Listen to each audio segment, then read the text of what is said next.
ദൈവനാമത്തിന് മാത്രം ഉണ്ടാകട്ടെ. ഇന്നത്തെ ബൈബിൾ ക്ലാസ്സിലേക്ക് എല്ലാവരെയും സ്വാഗതം ചെയ്യുന്നു. നമുക്ക് ദൈവവചന പഠനത്തിലേക്ക് കടക്കാം. ഇന്ന് ആദ്യമായിട്ട് എന്റെ ക്ലാസ്സിൽ കയറിയ ആരെങ്കിലും ഉണ്ടോ?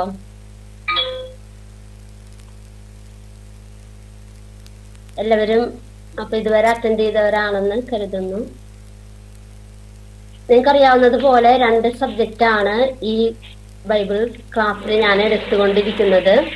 ഒന്ന് ശിഷ്യത്വം, രണ്ടാമതായിട്ട് ഇവാഞ്ചലിസം, സുവിശേഷീകരണം. അങ്ങനെ 2 ടോപ്പിക്കുകളാണ്. അതിലെ കഴിഞ്ഞ ഒരു ടോപ്പിക്ക്, അതായത് ശിഷ്യത്വം, ഡിസൈപ്പിൾഷിപ്പ് എന്നുള്ള ടോപ്പിക്ക് നമ്മുടെ കഴിഞ്ഞ ദിവസത്തോടെ ക്ലാസ്സുകൾ അവസാനിച്ചിരിക്കുകയാണ്.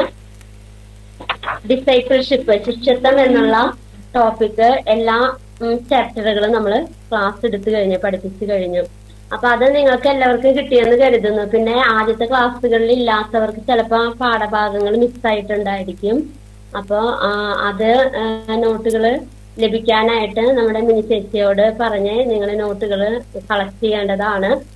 അതുപോലെ നമ്മുടെ ഈ പ്രാവശ്യത്തെ കോഴ്സിലെ പരീക്ഷകൾ നടത്താതെ അസൈൻമെന്റുകളും നിങ്ങൾക്ക് തന്നിട്ട്, നമ്മൾ പഠിപ്പിച്ച ടോപ്പിക്കുകളിൽ നിന്ന് അസൈൻമെന്റ് തന്ന് അത് സബ്മിറ്റ് ചെയ്യാനുള്ള സമയമൊക്കെ തന്ന് നിങ്ങളുടെ ഈ വർഷത്തെ ഇവാലുവേഷൻ നടത്താം എന്നാണ് വിചാരിച്ചിട്ടുള്ളത്. അപ്പോ പരീക്ഷ ഇല്ല എന്നുള്ള ഒരു തീരുമാനത്തിലാണ് ആയിരിക്കുന്നത്. അപ്പൊ ഇതുവരെ നിങ്ങൾ പഠിച്ച കാര്യങ്ങളിൽ നിന്ന് നിങ്ങൾക്ക് നോട്ടുകൾ എഴുതാനുള്ള അവസരം ഉണ്ടായിരിക്കും. ക്വസ്റ്റ്യൻസ് തന്നിട്ട് അതിന്റെ ആൻസറുകളൊക്കെ കണ്ടെത്തി എഴുതാനും നിങ്ങൾക്ക് സ്വയം അതൊന്നുകൂടെ പഠിക്കാനുള്ള അവസരങ്ങളുണ്ട്. അപ്പൊ നമ്മുടെ ഡിസൈപ്പിൾഷിപ്പ്, ശിഷ്യത്വം എന്നുള്ള ആ ഒരു സബ്ജക്റ്റ് അവസാനിച്ചിരിക്കുകയാണ് കഴിഞ്ഞ ക്ലാസ്സോട് കൂടിയിട്ട്. കഴിഞ്ഞ പ്രാവശ്യം നമ്മൾ ലാസ്റ്റ് ക്ലാസ്സിൽ പഠിച്ച എന്തെങ്കിലും ആർക്കെങ്കിലും ഓർമ്മയുണ്ടോ? ഉണ്ടെങ്കിലും ഒന്ന് പറയാം. ശിഷ്യത്വം എന്ന സബ്ജക്റ്റിലെ ലാസ്റ്റ് ക്ലാസ്സിൽ നമ്മൾ പഠിപ്പിച്ച എന്തെങ്കിലും കാര്യങ്ങൾ ഓർമ്മയുള്ളവർക്ക് പറയാം. നൽകുന്ന പ്രതിഫലങ്ങളായിരുന്നു ഏറ്റവും ലാസ്റ്റിൽ പറഞ്ഞത്. സ്വർഗത്തിൽ നമുക്ക് ഒരുക്കിയിരിക്കുന്ന സൗഭാഗ്യങ്ങളെ പറ്റിയിട്ടൊക്കെ.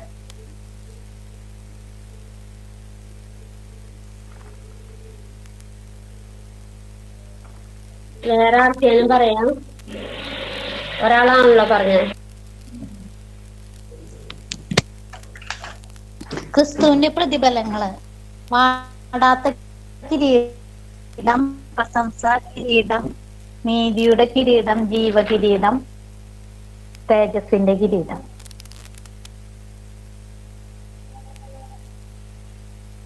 അതാണ് അവസാനിച്ചെന്ന് തോന്നുന്നു.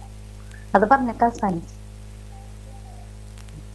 നമ്മളെടുത്ത ചാപ്റ്ററിലെ ലാസ്റ്റ് പാർട്ടുകളാണ് ഇപ്പൊ രണ്ടുപേരും പറഞ്ഞത്. നമ്മൾ ലാസ്റ്റ് ചാപ്റ്ററായിട്ട് നമ്മുടെ വന്നത് ക്രിസ്തീയ ശിഷ്യത്വത്തിന്റെ പ്രശ്നങ്ങളും അതുപോലെ പ്രചോദനങ്ങളും. ഒരു ക്രിസ്തു ശിഷ്യനായി തീർന്ന ഒരു വ്യക്തിക്ക് എന്തൊക്കെ പ്രശ്നങ്ങളാണ് നേരിടേണ്ടി വരിക എന്നുള്ളത് ഒരു ലഘുവായ രീതിയിൽ നമ്മൾ അന്ന് ക്ലാസ്സിൽ പഠിച്ചു. അതുപോലെ എന്തൊക്കെ മോട്ടിവേഷൻസ് ആണ് ഒരു ക്രിസ്തു ശിഷ്യനുള്ളത് എന്നും കൂടെ നമ്മൾ പഠിച്ചു. അങ്ങനെ പഠിച്ചിട്ടാണ് ശിഷ്യത്വം എന്ന ക്ലാസ് കഴിഞ്ഞ ക്ലാസ്സിൽ അവസാനിപ്പിച്ചത്. ജോബ്സ് ചേച്ചിയുടെ പനി മാറിയാ? സുഖായ? മാറി. അപ്പൊ നമ്മളിനി അടുത്ത ടോപ്പിക്കിലേക്ക് പോവുകയാണ്. ഇവാഞ്ചലിസം, സുവിശേഷീകരണം എന്നുള്ളതാണ്. അത് ഇതിലെ വളരെ ചെറിയ രീതിയിലാണ് നിങ്ങൾക്ക് പഠിക്കാനായിട്ടുള്ളൂ. നമ്മള് ഈ ശിഷ്യത്വത്തെ കുറിച്ചിട്ട് ആദ്യത്തെ ക്ലാസ്സിലെ പറഞ്ഞിട്ടുള്ള ഏറ്റവും പ്രധാനപ്പെട്ട ഒരു വചനം ഉണ്ടായിരുന്നു. അതായത് നമ്മുടെ യേശു കർത്താവ് നമ്മളെ ഭരമേൽപ്പിച്ച ഒരു ദൗത്യം എന്നത് അതൊരു വചനത്തിലായിട്ട് പറഞ്ഞിട്ടുണ്ടായിരുന്നു. ആർക്കെങ്കിലും അത് ഓർമ്മയുണ്ട്? ഫസ്റ്റ് ക്ലാസ്സിലെ പങ്കെടുത്തവർക്കാണ് അത് ഓർമ്മയുണ്ടാവുക. അന്ന് ഞാൻ പറഞ്ഞിട്ടുണ്ടായിരുന്നു ഞാൻ എടുക്കുന്ന സബ്ജക്റ്റുകള് ശിഷ്യത്വം, സുവിശേഷീകരണം എന്നുള്ള 2 സബ്ജക്റ്റുകളാണ് എടുക്കുന്നത്.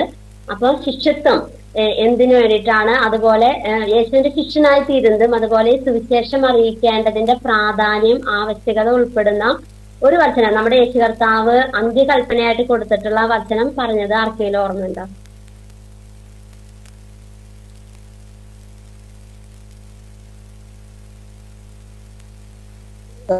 മത്തായിയുടെ സുവിശേഷം 28-20 കറക്റ്റ് ആണ്. പ്രമാണിപ്പം തക്കവണ്ണം ഉപദേശിച്ചും കൊണ്ട് സകല ജാതികളെയും ശിഷ്യരാക്കി കൊടുക്കും. ഞാനോ ലോകാവസാനത്തോളം എല്ലാ നാളും നിങ്ങളോട് കൂടെ ഉണ്ട് എന്ന് അറിയിച്ചത്.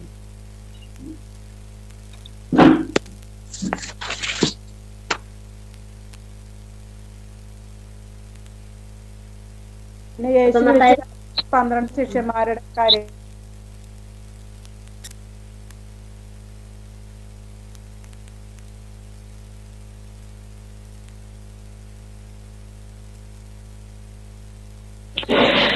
ചേച്ചി എന്താ അല്ല യേശു വിളിച്ച് വേർതിരിച്ച ശിഷ്യന്മാരുടെ പ്രത്യേകതകളൊക്കെ പിറ്റത്തെ ക്ലാസ്സിൽ പറഞ്ഞത്. ക്രിസ്തീയ ശിഷ്യത്വത്തിന്റെ പ്രയോജനങ്ങളും അത് വ്യക്തിപരമായ പ്രയോജനങ്ങൾ, സാമൂഹികപരമായ പ്രയോജനങ്ങൾ, അതാണോ ആദ്യം? അതായത് ജോബ്സ് ചേച്ചി പറഞ്ഞാണ് കറക്റ്റ്. ഞാൻ ചോദിച്ചത് ശിഷ്യത്വം എന്നുള്ള ടോപ്പിക്ക് പഠിപ്പിക്കുന്ന സമയത്ത്, അതായത് 2 സബ്ജക്റ്റുകളാണ് ഞാൻ പഠിപ്പിക്കുന്നത്. ഡിസൈപ്പിൾഷിപ്പ്, ശിഷ്യത്വം, അതുപോലെ ഇവാഞ്ചലിസം, സുവിശേഷീകരണം. ഈ 2 ടോപ്പിക്കിനെ ആസ്പദമാക്കിയിട്ട് പറഞ്ഞ മെയിൻ വചനം എന്നുള്ളത് മത്തായി 28-ാം അധ്യായത്തിലെ 19-20 വചനങ്ങൾ. നമ്മുടെ യേശു കർത്താവ് ശിഷ്യന്മാരെ ഭരമേൽപ്പിച്ച ആ വചനമാണ് പറഞ്ഞ് നമ്മൾ ക്ലാസ് സ്റ്റാർട്ട് ചെയ്തത്. അതാണ് ജോബ്സ് ചേച്ചി വായിച്ച വാക്യമാകിയാൽ നിങ്ങൾ പുറപ്പെട്ട് പിതാവിന്റെയും പുത്രന്റെയും പരിശുദ്ധാത്മാവിന്റെയും നാമത്തിൽ സ്നാനം കഴിപ്പിച്ചും ഞാൻ നിങ്ങളോട് കൽപ്പിച്ചതൊക്കെയും പ്രമാണിപ്പാൻ തക്കവണ്ണം ഉപദേശിച്ചും കൊണ്ട് സകല ജാതികളെയും എന്റെ ശിഷ്യരാക്കിക്കൊള്ളുവിൻ എന്നതിന്റെ അടിസ്ഥാനത്തിലാണ് നമ്മൾ ക്ലാസ് ആരംഭിച്ചത്. ഈ പുതിയ സബ്ജക്റ്റിലേക്ക് നമ്മൾ വരുമ്പോൾ സുവിശേഷീകരണം എന്നുള്ളതും അതിന്റെ ഭാഗമാണ്. സുവിശേഷം അറിയിക്കുക എന്നത് ഇപ്പോ ബൈബിൾ ക്ലാസ്സിൽ പങ്കെടുക്കുന്നവരും സുവിശേഷീകരണത്തിന്റെ ഭാഗമായിട്ട് തന്നെയാണ് നിങ്ങൾ ഈ ക്ലാസ്സുകളൊക്കെ അറ്റൻഡ് ചെയ്യുന്നത്. നമ്മുടെ യേശു കർത്താവ് എന്താണ് നമ്മളെ കുറിച്ച് ആഗ്രഹിക്കുന്നതെന്ന്, നമ്മൾ എപ്രകാരം മറ്റുള്ളവർക്ക് ഈ സുവാർത്ത ഗോസ്പൽ നമ്മൾ പങ്കുവെക്കണം, ഈ ഗുഡ് ന്യൂസ് എങ്ങനെ മറ്റുള്ളവരെ അറിയിക്കണം. യേശു കർത്താവ് നമുക്ക് വേണ്ടി ഭൂമിയിൽ വന്നു, നമുക്ക് വേണ്ടി മരിച്ചു, ഉയർത്തെഴുന്നേറ്റ് ഇന്നും പിതാവിന്റെ വലത്തുഭാഗത്ത് നമുക്ക് വേണ്ടി പക്ഷപാതം ചെയ്തുകൊണ്ടിരിക്കുന്നു. നിത്യജീവനാണ് യേശു കർത്താവ് നമുക്ക് തന്ന വാഗ്ദത്തം. അത് ഈ ലോകത്തിലെ മറ്റുള്ളവരെ അറിയിക്കുക, അറിഞ്ഞവർ മറ്റുള്ളവരെ അറിയിക്കുക എന്നത് ഓരോരുത്തരുടെയും ഉത്തരവാദിത്തമാണ്. അപ്പൊ ഇവാഞ്ചലിസം, സുവിശേഷീകരണം എന്ന സബ്ജക്റ്റ് ആണ് ഇന്നത്തെ ക്ലാസ്സിൽ പഠിപ്പിക്കാനായിട്ട് ഉദ്ദേശിക്കുന്നത്. ആ സബ്ജക്റ്റ് നമുക്ക് 1 hour ക്ലാസ്സിൽ, 1 മണിക്കൂറിന്റെ ക്ലാസ്സിൽ പറയാനുള്ളതാണ് ഉള്ളോ. ജസ്റ്റ് ചില ചെറിയ ടോപ്പിക്കുകളായിട്ടാണ് നിങ്ങൾക്ക് ഈ സബ്ജക്റ്റ് വന്നിരിക്കുന്നത്. നമ്മളെല്ലാവരും അതിന്റെ ഭാഗമാണ്, സുവിശേഷീകരണത്തിന്റെ ഭാഗമായിട്ടാണ് ഈ ബൈബിൾ ക്ലാസ് തന്നെ PTC മിഷന്റെ കീഴിൽ നടത്തുന്നത്. കാരണം ദൈവവചനം അറിയാതെ ഒരു വ്യക്തിയും ആയിരിക്കരുത്. ദൈവത്തിന്റെ വചനം എന്ത് നമ്മളോട് ആവശ്യപ്പെടുന്നു എന്ന് നമുക്കറിയണം. അതിന്റെ പ്രാധാന്യം, അതിന്റെ പ്രയോജനം നമ്മുടെ ജീവിതത്തിൽ അനുഭവിക്കാനും അത് മറ്റുള്ളവരിലേക്ക് പകർന്നു കൊടുക്കുവാനുമാണ് ഈ ബൈബിൾ സ്റ്റഡി എന്നത് എല്ലാവർക്കും അറിയാമല്ലോ. അപ്പോൾ ഇവാഞ്ചലിസം, സുവിശേഷീകരണം എന്നതിനെ കുറിച്ച് ഇന്നത്തെ ക്ലാസ്സിൽ, അപ്പൊ ഇന്നിപ്പോ ഇടയ്ക്ക് വെച്ച് കയറിയ ആൾക്കാരായാലും അതുപോലെ പകുതി നമ്മുടെ ക്ലാസ്സുകളിൽ ഇല്ലാത്തവർക്ക് ഇത് പുതിയ ടോപ്പിക്കാണ്, പുതിയ സബ്ജക്റ്റ് ആണ് എടുക്കുന്നത്. സുവിശേഷീകരണം എന്നുള്ളതാണ് നമ്മൾ ഇന്നത്തെ ക്ലാസ്. അപ്പൊ സുവിശേഷീകരണം എന്നതിനെ കുറിച്ച് നിങ്ങൾക്ക് ഇതുവരെ അറിയാവുന്ന കാര്യങ്ങൾ നമുക്ക് ഓരോരുത്തരായിട്ട് ഷെയർ ചെയ്യാം. ഞാനിപ്പോ വചനം പറയാൻ പറഞ്ഞപ്പോഴൊക്കെ ശ്രദ്ധിച്ചൊരു കാര്യം, 1, 2, 3 പേരാണ് മെയിനായിട്ട് പറയുന്നുള്ളൂ. അപ്പൊ ബാക്കിയുള്ളവരുണ്ട് ഇതിൽ നിന്ന് ക്ലാസ്സിൽ അറ്റൻഡ് ചെയ്യുന്ന എല്ലാവരും നിങ്ങൾ അറിയാവുന്ന രീതിയിൽ പറയാൻ ശ്രമിക്കുക. തെറ്റിക്കോട്ടെ, അത് പ്രശ്നമുള്ള കാര്യമല്ല. നമുക്ക് ക്ലിയർ ആയിട്ട് നമ്മൾ പഠിക്കാൻ പോവുകയാണ്. പിന്നെ ആരും പരിപൂർണരല്ല, എല്ലാവരുടെയും കുറവുകളും ബലഹീനതകളും ഒക്കെ ഉണ്ട്. പിന്നെ എല്ലാവരുടെയും അറിവും പരിപൂർണമല്ല. വിശുദ്ധ വേദപുസ്തകം നമ്മൾ പഠിക്കുമ്പോൾ അവിടെ എഴുതിയിരിക്കുന്നു, അറിവ് ചീർപ്പിക്കുന്നു, സ്നേഹമോ ആത്മീക വർധന വരുത്തുന്നു. അപ്പോ ഇത്രയും അറിവുണ്ട് എന്നതിലല്ല ദൈവസ്നേഹത്തിലെ മുന്നോട്ട് പോകുവാനും ദൈവത്തിന്റെ വേലയിൽ, കർത്താവിന്റെ വേലയിൽ വർദ്ധിച്ചു വരുവാനും ഈ ബൈബിൾ സ്റ്റഡി നമുക്ക് ഇടയാക്കണം. അപ്പൊ നിങ്ങൾക്ക് അറിയാവുന്ന കാര്യം ഇവിടെ ഷെയർ ചെയ്യാവുന്നതാണ്. ഇവാഞ്ചലിസത്തെ കുറിച്ചിട്ട്, സുവിശേഷീകരണം എന്നതിനെ കുറിച്ചിട്ട് നിങ്ങൾക്ക് അറിയാവുന്ന കാര്യങ്ങളുണ്ട്, അതുപോലെ അനുഭവങ്ങളുണ്ട്. അത് ഷെയർ ചെയ്തതിന് ശേഷം നമ്മൾ ഇന്നത്തെ ക്ലാസ് പഠിപ്പിക്കുന്നതായിരിക്കും. രക്ഷിക്കപ്പെട്ട ഒരു വിശ്വാസിയുടെ ലക്ഷ്യം സുവിശേഷീകരണമായിരിക്കണം.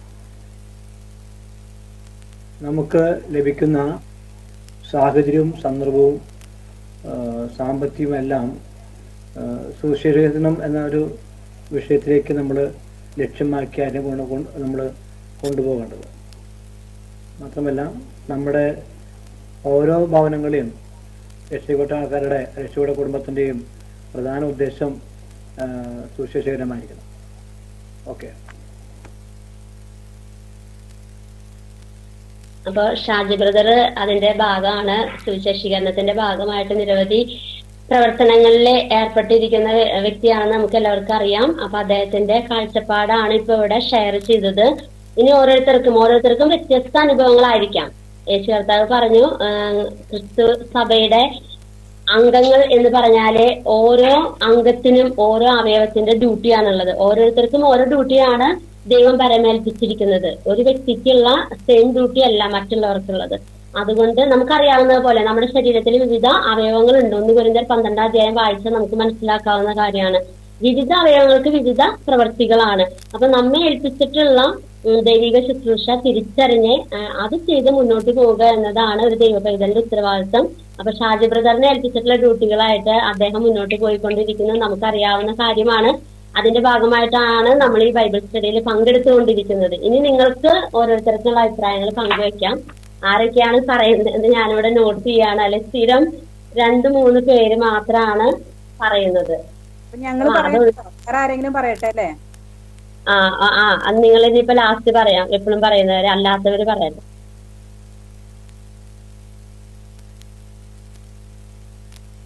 ലോകത്തിന് വെളിച്ചം നൽകാൻ സുവിശേഷം കൊണ്ടേ കഴിയുകയുള്ളൂ.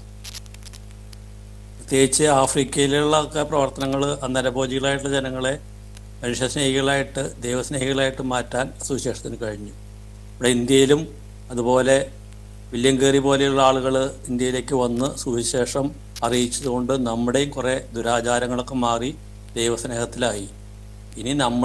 ഇനി വിദേശത്തുനിന്ന് വരാൻ അധികം ആളുകളില്ല. നമ്മൾ തന്നെ സ്വയം ഏറ്റെടുത്തുകൊണ്ട് അത് നടത്തുക എന്നുള്ളതാണ് നമ്മുടെ ദൗത്യം.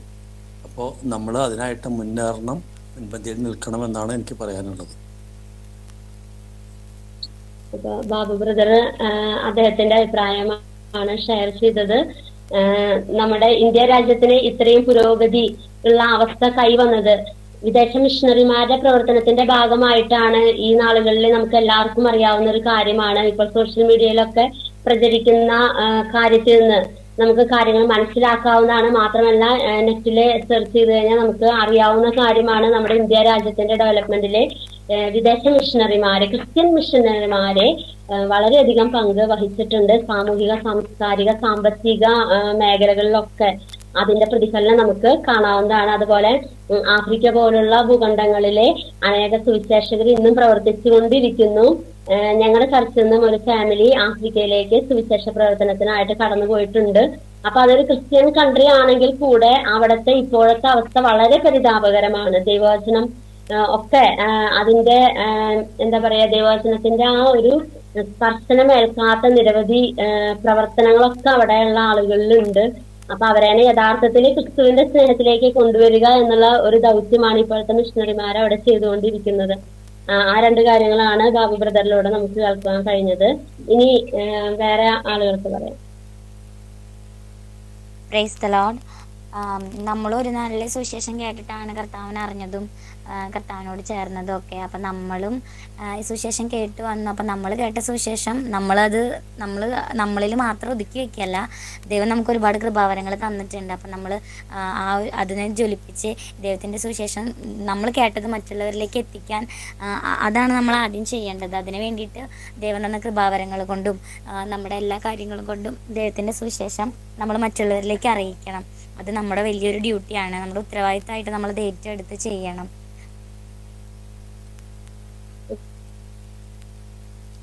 നമ്മുടെ ജീവിതം തന്നെ ഒരു സുവിശേഷമായി മാറണം. നമ്മുടെ സമയം, നമ്മുടെ കഴിവ്,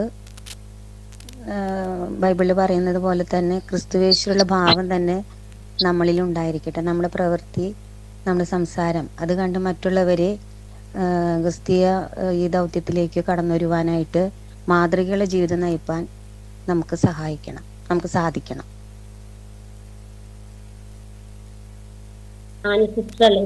പറഞ്ഞത് അതെ. നേരത്തെ ജിൻഷയാണ് പേര് പറഞ്ഞോ? ജിൻഷ ഉണ്ണിമോൾ. ഓക്കെ, അപ്പൊ രണ്ടുപേരും നമ്മൾ സുവിശേഷം പങ്കുവെക്കേണ്ടതിന്റെ ആവശ്യകതയെ കുറിച്ചിട്ടാണ് പറഞ്ഞത്. ദൈവം നമുക്ക് യേശുക്രിസ്തുവിനെ അറിയുവാൻ തക്കവണ്ണം വിവിധ വ്യക്തികളിലൂടെ ഇടയാക്കി. അപ്പൊ അത് നമ്മളിൽ അടക്കി വെക്കാതെ മറ്റുള്ളവരിലേക്കും ഈ സുവിശേഷത്തിന്റെ ഈ സന്തോഷ വാർത്ത, ഈ ഗുഡ് ന്യൂസ്, നല്ല ന്യൂസ് നമ്മൾ പ്രചരിപ്പിക്കാൻ ഉത്തരവാദിത്തപ്പെട്ടവരാണ് എന്ന് ബോധ്യമുണ്ട് എന്ന് അവര് പറയുകയുണ്ടായി.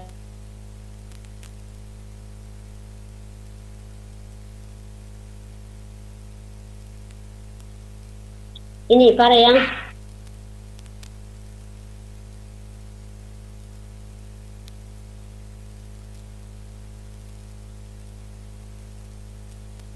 അനേകം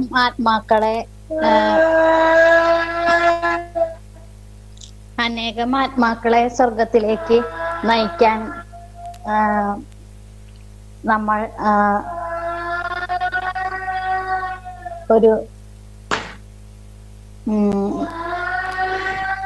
നമ്മളൊരു കാരണമാണ്. അങ്ങനെ സുവിശേഷം കൊണ്ട് നമ്മൾ നിത്യനരകത്തിലേക്ക് പോകുന്ന അനേകരെ സ്വർഗത്തിലേക്ക് നയിക്കാൻ പ്രാപ്തരാക്കുന്നു. ഓക്കെ, ബിന്ദു സിസ്റ്റർ ആണോ? ഇതിലെ പേരെന്നെയാണോ ശരിക്കും? അതെ. അപ്പൊ നരകത്തിൽ നിന്ന് അനേക ആത്മാക്കളെ, നരകത്തിലേക്ക് പോയിക്കൊണ്ടിരിക്കുന്ന അനേക വ്യക്തികളെ സ്വർഗത്തിലേക്ക് ആനയിക്കുക എന്ന ദൗത്യത്തിലാണ് ഈ സുവിശേഷീകരണം എന്നാണ് സിസ്റ്റർ പറഞ്ഞത്. അപ്പൊ അനേകർക്ക് ഈ നിത്യജീവനെ കുറിച്ചിട്ടും സ്വർഗരാജ്യത്തെ കുറിച്ചും അറിയാതിരിക്കുക, ഈ ലോകം തന്നെയാണ്, ഈ ലോകത്തിലെ ജീവിതത്തിൽ മാത്രം പ്രത്യാശയുള്ളവരാണ് ഇന്ന് ഇവിടെ ആയിരിക്കുന്ന, ഭൂമിയിലായിരിക്കുന്ന ഭൂരിപക്ഷം പേര്. അതുകൊണ്ടാണല്ലോ നമ്മളിപ്പോൾ ഈ കാലഘട്ടത്തിലെ കാര്യങ്ങൾ ശ്രദ്ധിച്ചാൽ മനസ്സിലാകാനായിട്ട് സാധിക്കും. ഇവിടെ എന്തെങ്കിലും ഈ ലോക ജീവിതത്തിൽ എന്തെങ്കിലും പ്രയാസങ്ങൾ വന്നാല് ആത്മഹത്യയിലൂടെ ജീവിതം അവസാനിപ്പിക്കുന്ന നിരവധി വ്യക്തികൾ ഇന്ന് ഈ ലോകത്തിലുണ്ട്. എന്തുകൊണ്ടാണ്? ഈ ലോകത്തിലെ പ്രത്യാശകൾ അവസാനിക്കുന്നതോടുകൂടി അവരുടെ ജീവിതം ഇനി ഒന്നുമില്ല എന്ന് വിധി എഴുതുന്നവരാണ് അവര്. പക്ഷെ ദൈവവചനം നമ്മെ പഠിപ്പിക്കുന്നത്, വിശുദ്ധ വേദപുസ്തകത്തിൽ പറയുന്നത്, ഈ ലോകത്തിന് അപ്പുറമായിട്ട് മറ്റൊരു ലോകമുണ്ട്. യേശു കർത്താവിന്റെ പഠിപ്പിക്കലുകൾ നമ്മൾ നോക്കുമ്പോഴൊക്കെ നമുക്ക് അവിടെ കാണാവുന്നതാണ്. ഈ ലോകത്തിലും വരുവാനുള്ളതിലും യേശു പറഞ്ഞൊരു കാര്യം ഇങ്ങനെയാണ്. മത്തായിയുടെ സുവിശേഷം 12-ാം അധ്യായത്തിൽ 32-ാം വാക്യത്തിൽ ഇങ്ങനെ പറയുന്നുണ്ട്, പരിശുദ്ധാത്മാവിന്റെ നേരെ ദൂഷണം പറയുന്നവനോ അവനെ ഒരു നാളും ക്ഷമ കിട്ടുകയില്ല, ഈ ലോകത്തിലും വരുവാനുള്ളതിലും ഒരിക്കലും ക്ഷമ കിട്ടുകയില്ല എന്നൊരു വചനം നമ്മളവിടെ വായിക്കുന്നുണ്ട്. അപ്പോ ദൈവവചനം എപ്പോഴും ഓർമ്മപ്പെടുത്തുന്ന ഒരു സംഗതിയാണ്, ഈ ലോകം, നാം കാണുന്ന ഈ ലോകം താൽക്കാലികമാണ്. കാണാത്ത ഒരു ലോകം, നിത്യമായൊരു ലോകമുണ്ട്. അവിടെ നമുക്ക് നിത്യജീവൻ നമ്മുടെ യേശു കർത്താവ് വാഗ്ദത്തം ചെയ്തിരിക്കുന്നു എന്നുള്ളതാണ് സുവിശേഷം, ഈ ഗുഡ് ന്യൂസ്. ഈ ഗുഡ് ന്യൂസ് ആണ് നമുക്ക് മറ്റുള്ളവരോട് പറയാനുള്ളത്. അതൊരു വ്യക്തിക്ക് ജീവിതത്തിലെ പ്രത്യാശ നൽകുന്നതായിട്ട് നിലനിൽക്കുന്നു. നമ്മുടെയൊക്കെ ജീവിതത്തിലെ യേശു കർത്താവിലൂടെയുള്ള ഈ പ്രത്യാശയാലാണ് നമ്മളൊക്കെ മുന്നോട്ട് പോകുന്നത്. ജീവിതത്തിലെ പ്രതിസന്ധികളും പ്രശ്നങ്ങളും പ്രതീക്ഷിക്കാത്ത സംഭവങ്ങളൊക്കെ നേരിടുമ്പോൾ നമുക്ക് മുന്നോട്ട് പോകുവാനുള്ള ഒരു ധൈര്യം, ഒരു പ്രത്യാശ എങ്ങനെയാണ്? യേശു ക്രിസ്തുവിലുള്ള വിശ്വാസമാണ്. ഇതാണ് നമ്മൾ മറ്റുള്ളവരിലേക്ക് സുവിശേഷീകരണത്തിലൂടെ പകർന്നു കൊടുക്കുന്നത്. അടുത്ത ആൾക്ക് പറയാം.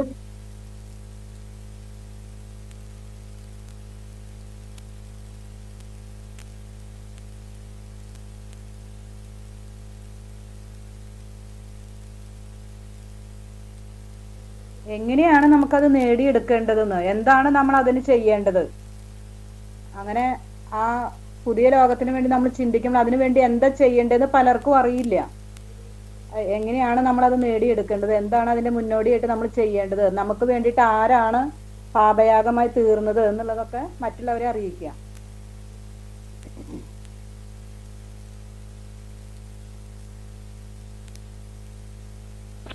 അപ്പൊ മിനി ചേച്ചി പറഞ്ഞിരിക്കുകയാണ് ആ പുതിയ ലോകത്തിലേക്കുള്ള പ്രവേശനം എങ്ങനെയാണ്.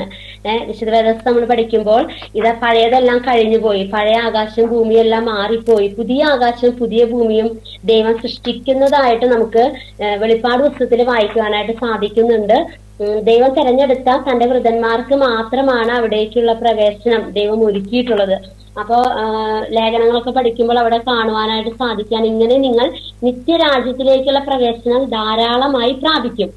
റോമർക്ക് എഴുതിയ ലേഖനം 2-ാം അധ്യായത്തിൽ ഇങ്ങനെ വായിക്കുന്നുണ്ട്, ഹേ അന്യനെ ഉപദേശിക്കുന്നവനെ നീ നിന്നെ തന്നെ ഉപദേശിക്കാത്തത് എന്ത്? മോഷ്ടിക്കരുത് എന്ന് പ്രസംഗിക്കുന്ന നീ മോഷ്ടിക്കുന്നു. അപ്പോ അങ്ങനെ ഒരു പ്രശ്നം കൂടെ ഇന്നത്തെ ലോകത്തിലെ സുവിശേഷീകരണം നടത്തുന്നവരുടെ ഇടയിലും കടന്നുകൂടുന്നതായിട്ട് നമുക്ക് ഇന്നും കാണുവാനായിട്ട് സാധിക്കുന്നുണ്ട്. പൗലോസ് റോമർക്ക് ലേഖനം എഴുതുമ്പോൾ എഴുതിയ ഈ സംഭവം, അതായത് മറ്റുള്ളവരെ ഉപദേശിക്കുന്നു, പക്ഷെ പ്രസംഗിക്കുന്നുണ്ട്, ദൈവവചനം പ്രസംഗിക്കുന്നുണ്ട്, എന്നാൽ സ്വന്തം ജീവിതത്തിലെ അത് പ്രാവർത്തികമാക്കാൻ കഴിയാതെ പോകുന്ന സാഹചര്യങ്ങളുമുണ്ട്. എന്നാൽ ദൈവത്തിന്റെ വചനം അത് ആകാശവും ഭൂമിയും മാറിപ്പോയാലും മാറിപ്പോകാത്തതാണെന്ന് രേഖപ്പെടുത്തിയിരിക്കുന്നു. അപ്പോൾ ആ വചനം ഈ ലോകത്തിലായിരിക്കുമ്പോൾ നമ്മൾ മുറുകെ പിടിച്ചു കഴിഞ്ഞാൽ, വചനം ദൈവമാകുന്നു എന്നുള്ള ആ വ്യവസ്ഥയിലൂടെ, യേശുക്രിസ്തുവിലൂടെ, വഴിയും സത്യവും ജീവനുമായ യേശുക്രിസ്തുവിലൂടെ ആ നിത്യജീവനിലേക്ക് പ്രവേശിക്കാൻ നമുക്ക് കഴിയും. അത് നമ്മൾ അവകാശമാക്കിയതുപോലെ മറ്റുള്ളവരെയും അതിനെ പരിചയപ്പെടുത്തുക. അത് പലർക്കും അറിയില്ല. മിനേച്ചി പറഞ്ഞതുപോലെ ഈ ലോകത്തിൽ പലരും അതറിയാതെയാണ് ഇരിക്കുന്നത്. അപ്പൊ ഇന്ന് നമ്മള് പരിഗണിക്കുമ്പോൾ ക്രിസ്ത്യൻസ് എന്ന് പറയുന്നവർക്ക് പോലും യഥാർത്ഥത്തില് യേശുക്രിസ്തുവിൽ കൂടെയുള്ള രക്ഷ മനസ്സിലാക്കുവാൻ സാധിക്കാതെ ജീവിക്കുന്ന ഒരു ലോകത്തിലാണ് നമ്മൾ ആയിരിക്കുന്നത്. അപ്പൊ പേരുകൊണ്ട് ക്രിസ്ത്യാനിയാണ്. നമുക്കറിയാവുന്ന പോലെ പല വിഭാഗങ്ങൾ ക്രിസ്ത്യൻ എന്നുള്ള ആ കമ്മ്യൂണിറ്റിയിൽ ഉണ്ടെങ്കിലും ക്രിസ്ത്യാനി എന്നറിയപ്പെടുന്നവരിൽ പലർക്കും ഈ യേശുക്രിസ്തുവിലൂടെയുള്ള രക്ഷ കരസ്ഥമാക്കുവാനായിട്ട് സാധിച്ചിട്ടില്ല എന്ന് നമുക്ക് അടുത്ത് അറിയുമ്പോൾ, വ്യക്തികളെ കുറിച്ച് പരിചയപ്പെടുമ്പോഴൊക്കെ അത് മനസ്സിലാക്കുവാൻ സാധിക്കുന്ന ഒന്നാണ്. ഈ സുവിശേഷീകരണത്തിന്റെ ഭാഗമായിട്ട് ഈ ഗോസ്പൽ, ഈ സുവിശേഷം, ഈ ഗുഡ് ന്യൂസ് നമ്മൾ മറ്റുള്ളവരിലേക്ക് പകരുക എന്നുള്ളത്, യേശുക്രിസ്തുവിലൂടെയുള്ള നിത്യജീവൻ മറ്റുള്ളവർ മനസ്സിലാക്കുക എന്നാണ്. അപ്പൊ അതിന് ജാതി മത വർഗ ഭേദമില്ലാതെയാണ് ഈ സുവിശേഷം പങ്കുവയ്ക്കുന്നത്. അപ്പൊ നമുക്കറിയാവുന്ന പോലെ ഇന്ന് വടക്കേന്ത്യയിലൊക്കെ, അതുപോലെ നമ്മുടെ കേരളത്തിൽ തന്നെ വിവിധ സ്ഥലങ്ങളിലും ഇതിനെതിരെ പല പ്രശ്നങ്ങളും നേരിട്ടുകൊണ്ടിരിക്കും. അത് ഇന്നത്തെ മാത്രം കാര്യമല്ല, യേശുക്രിസ്തുവിന്റെ കാലത്തും അതിനുശേഷം ശിഷ്യന്മാരുടെ പ്രവർത്തന മേഖലയിലൊക്കെ നമുക്കത് കാണാവുന്ന സംഗതിയാണ്. അവർ യേശുവിനെ പ്രസംഗിച്ചപ്പോൾ, യേശു തന്നെ ക്രിസ്തു എന്ന് അവർ തെളിയിച്ചുകൊണ്ടിരുന്നപ്പോൾ അന്നത്തെ മതപുരോഹിതന്മാരെല്ലാം ഈ ശിഷ്യന്മാരെ തടവിലാക്കുകയും പലവിധ പീഡനങ്ങള് അന്ന് യേശുവിനെ സ്വീകരിച്ച ആളുകൾക്ക് നേരിടേണ്ടി വന്നതും നമ്മൾ വചനത്തിലൂടെ വായിക്കുന്നത്. ഇന്നും ആ സ്ഥിതി വ്യത്യസ്തമല്ല. പക്ഷേ ആരൊക്കെ അടക്കി വെച്ചാലും ഒതുക്കുവാൻ നോക്കിയാലും നശിപ്പിക്കാൻ നോക്കിയാലും ഈ ദൈവത്തിന്റെ വചനം അത് അതിന്റെ പ്രവൃത്തി ചെയ്തുകൊണ്ടിരിക്കുക. സങ്കീർത്തനങ്ങളിൽ നമ്മൾ വായിക്കുന്നുണ്ട്, ദൈവവചനത്തിനോ ബന്ധനമില്ല. അപ്പോ ആ രീതിയിൽ നമുക്ക് ഈ കാര്യങ്ങൾ മനസ്സിലാക്കാം. ഇനിയും പറയാനുള്ളവർക്ക് പറയാം. ഇപ്പൊ 6 പേരാണ് അവരുടെ ഇവാഞ്ചലിസം അല്ലെങ്കിൽ സുവിശേഷീകരണത്തെ കുറിച്ച് അവർക്ക് അറിയാവുന്ന കാര്യങ്ങൾ ഷെയർ ചെയ്തത്. നമ്മൾ പഠിക്കാൻ പോകുന്നത് പോയിന്റുകളായിട്ട് നമ്മൾ പഠിക്കുമ്പോൾ ഈ പറഞ്ഞ കാര്യങ്ങളൊക്കെ അതിലെ ഉൾപ്പെട്ടിട്ട് വരുന്നുണ്ട്. അപ്പൊ നിങ്ങൾക്ക് അറിയാവുന്ന കാര്യങ്ങൾ തന്നെയാണ് നമ്മൾ പോയിന്റ് വൈസ് ഈ സബ്ജക്റ്റിലൂടെ പഠിക്കുന്നത് എന്നുള്ളൂ. അപ്പൊ 6 പേരാണ് പറഞ്ഞത്. ഇനി പറയാനുള്ളവർക്ക് പറയാം.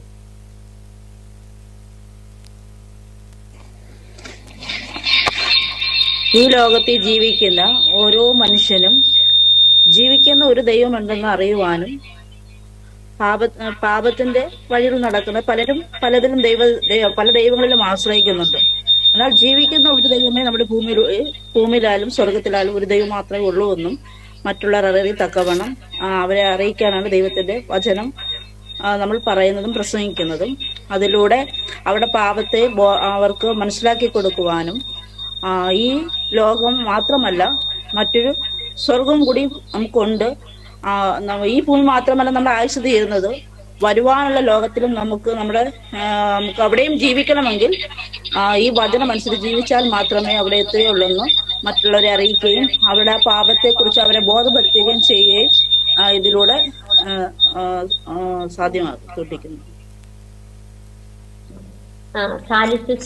ഇപ്പൊ പറഞ്ഞത്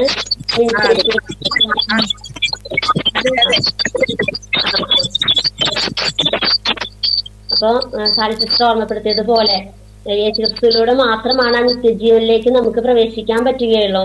യേശു തന്റെ ശിഷ്യന്മാരോട് ഇങ്ങനെ പറയുന്നുണ്ട്, ഞാൻ മുഖാന്തരമല്ലാതെ ആരും പിതാവിന്റെ അടുക്കൽ എത്തുന്നില്ല. ഞാൻ പോകുന്നിടത്തേക്കുള്ള വഴി നിങ്ങൾ അറിയുന്നു എന്ന് യേശു ശിഷ്യന്മാരോട് യോഹന്നാൻ എഴുതിയ സുവിശേഷം 14-ാം അധ്യായത്തിലെ സംസാരിച്ചു കൊണ്ടിരിക്കുന്ന സമയത്ത് ഇങ്ങനെ നമ്മളവിടെ വായിക്കുന്നുണ്ട്. യേശു തന്റെ ശിഷ്യന്മാരോട് പറയാണ്, ഞാൻ പോകുന്നിടത്തേക്കുള്ള വഴി നിങ്ങൾ അറിയുന്നു. അപ്പൊ ശിഷ്യന്മാരുടെ മറുപടി ഇങ്ങനെയാണ്, നീ എവിടേക്ക് പോകുന്നു എന്ന് ഞങ്ങൾ അറിയുന്നില്ല, പിന്നെ വഴി എങ്ങനെ അറിയും? അപ്പൊ യോഹന്നാൻ 14:6 ഇങ്ങനെയാണ്, ഞാൻ തന്നെ വഴിയും സത്യവും ജീവനുമാകുന്നു, ഞാൻ മുഖാന്തരമല്ലാതെ ആരും പിതാവിന്റെ അടുക്കൽ എത്തുന്നില്ല. അപ്പൊ ഇന്ന് പറഞ്ഞതുപോലെ ജീവനുള്ള ഒരു ദൈവമുണ്ട് എന്ന് മനുഷ്യർക്ക് പലപ്പോഴും അറിയുവാൻ സാധിക്കുന്നില്ല. മനുഷ്യർ ദൈവത്തെ പലപ്പോഴും സൃഷ്ടിക്കുന്നതായിട്ട് നമുക്ക് ഈ ലോകത്തിൽ കാണുന്നുണ്ട്. പല മരങ്ങൾ കൊണ്ടും കല്ലുകൾ കൊണ്ടും മറ്റേ പദാർത്ഥങ്ങൾ കൊണ്ടും ഒക്കെ രൂപങ്ങൾ സൃഷ്ടിച്ചിട്ട് ഇതാണ് ദൈവം എന്ന് പറയുന്ന നിരവധി ആളുകൾ ഇന്ന് നമ്മൾ ജീവിക്കുന്ന ഈ ലോകത്തിലുണ്ട്. പക്ഷെ നമുക്കറിയാം, ജീവനില്ലാത്ത ഒന്നല്ല നമ്മുടെ ദൈവം. ഈ മനുഷ്യ സൃഷ്ടിയായ എന്തെങ്കിലും വസ്തുക്കൾ കൊണ്ട് നമ്മുടെ ദൈവത്തെ സൃഷ്ടിക്കാൻ സാധിക്കുകയില്ല. കാരണം ദൈവം സകലത്തിന്റെയും സൃഷ്ടിതാവാണ്. ഉൽപ്പത്തി പുസ്തകം നമ്മൾ പഠിക്കുമ്പോൾ കാണുന്നത്, അതിൽ ദൈവം ആകാശവും ഭൂമിയും സൃഷ്ടിച്ചു. അപ്പൊ അവിടെ നിന്ന് മുതലേ ദൈവമാണ് ഈ ലോകത്തിന്റെ സൃഷ്ടിതാവ്. ദൈവം മനുഷ്യനെ സൃഷ്ടിക്കുന്ന എല്ലാം നമ്മൾ പഠിച്ചുകൊണ്ടിരിക്കുന്നു, നമ്മൾ മനസ്സിലാക്കിയിരിക്കുന്നു. എന്നാൽ പലരിലും ഈ അറിവ് ഇല്ല. എങ്ങനെയൊക്കെ ഉണ്ടായി, എങ്ങനെയെങ്കിലും ചെയ്ത് എന്തെങ്കിലും ദൈവത്തെ എങ്ങനെയെങ്കിലും വിളിച്ച് ജീവിക്കുക എന്നുള്ളതാണ്. എന്നാൽ വിശുദ്ധ വേദപുസ്തകം, സത്യവേദപുസ്തകം നമ്മളെ എപ്പോഴും ഓർമ്മപ്പെടുത്തുന്നത്, യോഹന്നാൻ എഴുതിയ സുവിശേഷം 17:3 ഇപ്രകാരമാണ് പറയുന്നത്, ഏക സത്യ ദൈവമായ നിന്നെയും നീ അയച്ച യേശു ക്രിസ്തുവിനെയും അറിയുന്നത് തന്നെ നിത്യജീവനാകുന്നു. അപ്പൊ ആ നിത്യജീവൻ നമുക്ക് അറിയാം. ഈ ലോകത്തിലെ നമ്മുടെ ജീവിതം വളരെ തുച്ഛമായ ഒരു കാലാവധിയാണ് ഉള്ളത്. അതാർക്കും അറിയില്ല. ഡേറ്റ് ഓഫ് ബർത്ത് നമുക്ക് എല്ലാവർക്കും അറിയാം, പക്ഷെ നമ്മുടെ ഡേറ്റ് ഓഫ് ഡെത്ത് നമുക്ക് അറിയില്ല. ഏതാണ്, എത്ര പീരീഡ് നമുക്ക് ഇവിടെ ഉണ്ട് എന്നുള്ളത് ഒരു മനുഷ്യനും ഒരു ഗ്യാരണ്ടി ഇല്ല. നമുക്കറിയാവുന്ന പോലെ മാർക്കറ്റിൽ നമ്മൾ സാധനങ്ങളൊക്കെ വാങ്ങിക്കുമ്പോൾ ഗ്യാരണ്ടി ഉണ്ടോ, എത്ര വർഷം ഉണ്ട് എന്നുള്ളതൊക്കെ നോക്കിയിട്ടാണ് വാങ്ങിക്കണേ നമുക്ക് ഉപയോഗിക്കാനുള്ള പ്രോഡക്റ്റ്. പക്ഷെ നമുക്ക് നമ്മുടെ ലൈഫിന് ഇവിടെ ഒരു ഗ്യാരണ്ടിയും ഇല്ല. എങ്കിലും ദൈവത്തിന്റെ കയ്യില് നമ്മുടെ ലൈഫ് സുരക്ഷിതമാണ്. ദൈവം അവിടെ തീരുമാനിച്ച സമയം വരെ നമ്മൾ ഈ ഭൂമിയിൽ ജീവിക്കും. അത് ദൈവത്തിന് വേണ്ടി പ്രയോജനമുള്ളവരായി, ദൈവരാജ്യത്തിന് പ്രയോജനമുള്ളവരായി തീരുവാൻ വേണ്ടിയിട്ട് നമുക്ക് ദൈവസന്നിധിയിൽ സമർപ്പിക്കാം. ഈ ബൈബിൾ ക്ലാസ് മുഖാന്തരം അങ്ങനെ നമുക്ക് ഈ സുവിശേഷീകരണത്തിന്റെ ഭാഗമായിട്ട് തീരാൻ ദൈവം തന്ന അവസരത്തിനായിട്ട് ദൈവത്തെ സ്തുതിക്കുന്നു. ഇനിയും പറയാൻ സിസ്റ്റർ പറയാൻ തുടങ്ങിയെന്ന് തോന്നുന്നു. പറയാം.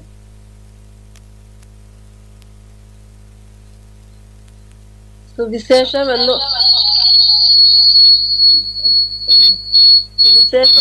ഉദ്ദേശിക്കുന്നത് നല്ല വാർത്ത, നമ്മുടെ ആത്മരക്ഷ. ഈ ലോകത്തിൽ പാപത്തിൽ കിടക്കുന്ന നമ്മളെ ഓരോരുത്തരെയും ആ നിത്യജീവനിലേക്ക് എത്തിക്കുവാൻ ഈ സുവിശേഷം കൊണ്ട് എനിക്ക് മനസ്സിലായത് അതാണ്. അനേകര് പാപത്തില്, ലോകത്തില് അനേകർ, നമ്മുടെ ചുറ്റുപാടുകൾ അനേകര് യഥാർത്ഥമായ ഒരു ജീവനുള്ള ദൈവമുണ്ടെന്ന് മനസ്സിലാക്കുവാൻ അനേകരുണ്ട്, കഴിയാത്തവരുണ്ട്. കാരണം നമ്മൾ അനുഭവിക്കുന്ന സന്തോഷം, നമ്മുടെ ജീവിതത്തിലൂടെ അനേക പ്രശ്നങ്ങൾ, നമ്മളെ ക്രിസ്തുവിനെ കണ്ടുമുട്ടിയത് മുതൽ അനേക പ്രശ്നങ്ങളുണ്ടായാലും പ്രതികൂലങ്ങളുണ്ടായാലും പിടിച്ചു നിൽപ്പാൻ ഒരു ധൈര്യവും, നമ്മളെ ഏത് പ്രതികൂലത്തിലും നമ്മളെ തരണം ചെയ്ത് അത് നമ്മളെ സന്തോഷത്തിൽ മുന്നേറുവാൻ ഈ നല്ല സുവിശേഷം കൊണ്ട് ഞാൻ മനസ്സിലാക്കി. അതുപോലെ തന്നെ അത് അനേകം നമ്മുടെ സഹോദരങ്ങളുണ്ട് ചുറ്റുപാടുകൾ, അനേകർ അവരിലേക്ക് എത്തിക്കുക. അതാണ് സുവിശേഷം കൊണ്ട് ഞാൻ അർത്ഥമാക്കുന്നതും ഉദ്ദേശിക്കുന്നത്. ആ നിത്യജീവനിൽ എത്തുവാൻ യഥാർത്ഥമായ ഒരു ക്രിസ്തു ജീവിക്കുന്ന ഒരു ദൈവമുണ്ടെന്ന്. എന്റെ ഫോണിനൊരു കംപ്ലൈന്റ് ഉണ്ടായതുകൊണ്ട് അല്ലാത്ത ബുദ്ധിമുട്ടോ, കാരണം കേൾക്കുമ്പോൾ ഒരു എക്കോ അടിക്കും പോലെ. അങ്ങനെ അനേകരിൽ എത്തിക്കുക. നമ്മുടെ ഞാൻ ആരെന്നുള്ള വ്യക്തി എന്നുള്ളത് പോലെ തന്നെ മറ്റുള്ള സ്നേഹിക്കുവാൻ എനിക്ക് കഴിയുന്നു എന്നുള്ളതാണ് ഈ സുവിശേഷം കൊണ്ട് അർത്ഥമാക്കുന്നത്. അതുപോലെ തന്നെ നമ്മുടെ ചുറ്റുപാടുകൾ അനേകർ ഉണ്ട്, നമ്മുടെ സഹോദരങ്ങൾ തന്നെ വീണ്ടെടുക്കപ്പെടാത്ത അനേകര്, അവരെയും ഈ നിത്യജീവനിലേക്ക് എത്തിക്കുക എന്നുകൊണ്ട് ഉള്ളതാണ് സുവിശേഷം എന്നുകൊണ്ട് ഉദ്ദേശിക്കുന്നത്.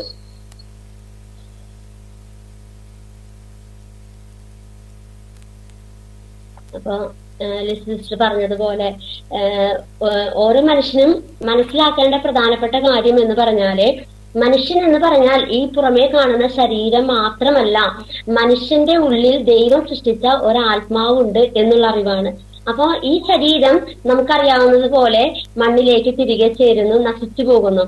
നല്ല യൗവനക്കാരെ ആയിരിക്കുന്ന സമയത്ത് അവർക്ക് നല്ല ആരോഗ്യം, ഫ്രഷ്നെസ്, നല്ല ചോര തുടിപ്പ് എല്ലാം ഉണ്ട്. നമുക്കറിയാവുന്ന പോലെ എല്ലാവരും നല്ല എനർജറ്റിക് ആയിരിക്കും.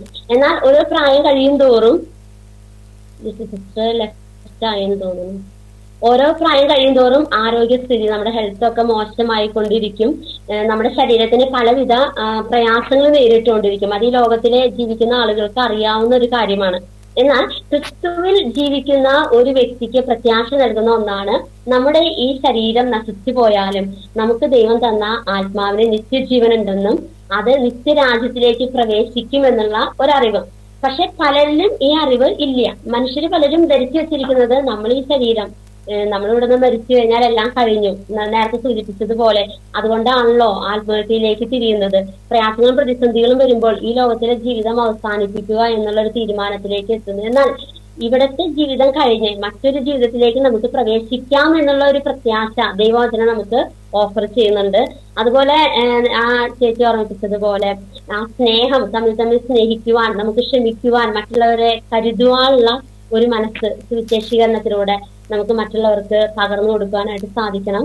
1 യോഹന്നാൻ 4:8 ഇപ്രകാരമാണ്. അതുപോലെ 4:16 ദൈവം സ്നേഹം തന്നെ, സ്നേഹിക്കാത്തവൻ ദൈവത്തെ അറിഞ്ഞിട്ടില്ല, ദൈവം സ്നേഹം തന്നെ. സ്നേഹിക്കുന്നവരെല്ലാം ദൈവത്തിൽ നിന്ന് ജനിച്ചിരിക്കുന്നു എന്ന് അവിടെ 1 യോഹന്നാൻ 4:4 നമുക്ക് വായിക്കുവാനായിട്ട് സാധിക്കുന്നുണ്ട്. അപ്പോ ഏതൊരു വ്യക്തി എടുത്തു നോക്കിയാലും ഇന്നത്തെ പ്രധാന പ്രശ്നം ഞാൻ മനസ്സിലാക്കിയെടുത്തോളം കണ്ടെടുത്തുള്ളത്, ഇപ്പൊ നമ്മൾ ഈ ബൈബിൾ ക്ലാസ്സിൽ എല്ലാവരും ഐക്യതയോടെ സ്നേഹത്തിലിരുന്ന് വിവിധ സഭാ വിഭാഗങ്ങളിലുള്ളവരും എല്ലാം ദൈവവചനത്തിന്റെ അടിസ്ഥാനത്തിൽ യേശുക്രിസ്തു എന്ന ആ സത്യത്തിലൂടെ നമ്മളെല്ലാം ഒരുമിച്ചിരുന്ന് ദൈവവചനത്തിന് മുമ്പില് നമ്മൾ കീഴ്പ്പെട്ടിരിക്കുന്നത്. എന്നാൽ പലപ്പോഴും പലർക്കും അതിന് സാധിക്കുന്നില്ല.